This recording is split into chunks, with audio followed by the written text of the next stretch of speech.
the Radioddity GA510. Is that a good radio? Hi, this is Colin K0K. And a few months back, I bought this radio right here, and I've used it as my everyday analog radio. Now, I feel like I should talk about this radio on my YouTube channel. So, what are some of the features on this radio right here? Well, its frequency range is 136 to 174 megahertz on the VHF band, and it is 400 to 480 megahertz on the UHF band. Some other cool features are 10 watt output power. It comes with two 2200 milliamp hour batteries that last a long time. Its screen also looks far better on the radio itself. It has a clear display with more pixels inside of it. And the battery belt clip is on the radio itself. So, now I'm going to touch a little bit on the output power.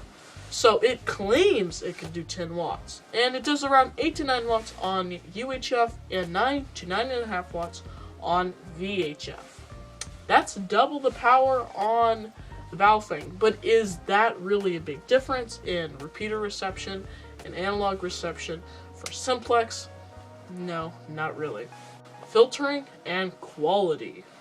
This radio doesn't have the highest filtering from real-world tests, but is much better than the Vfo, but not as good as your $300 HT, of course.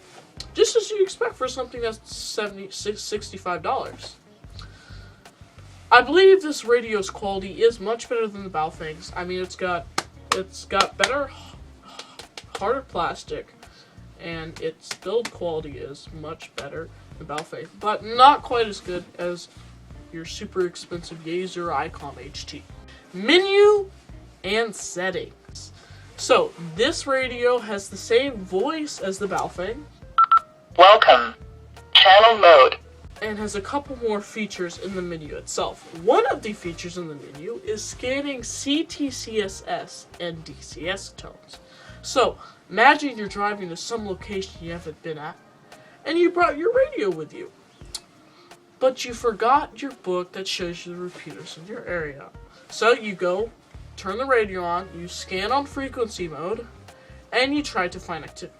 You find one repeater where there's a couple cool guys talking, and you want to join in on the QSO, but you can't, because you don't know the tone. Well, just go into your settings, scan the Ctcss, and boom, you can now talk in that repeater with your two buddies. Another cool feature that this radio has versus some other Vfos is the Vfo and Memory Button right there. Final thoughts. Now, should you go buy this radio?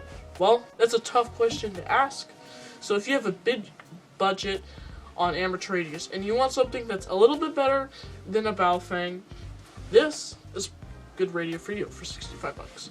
But for the average person that's normal, that really doesn't care that much about filtering and doesn't need that extra 5 watts, that's not even going to make much of a difference anyways, this is a no because of the price. I mean, who wants to pay $65 for a radio that you get slightly better screen, good filtering, a little bit higher power, when you could buy 3 Vfos with that money?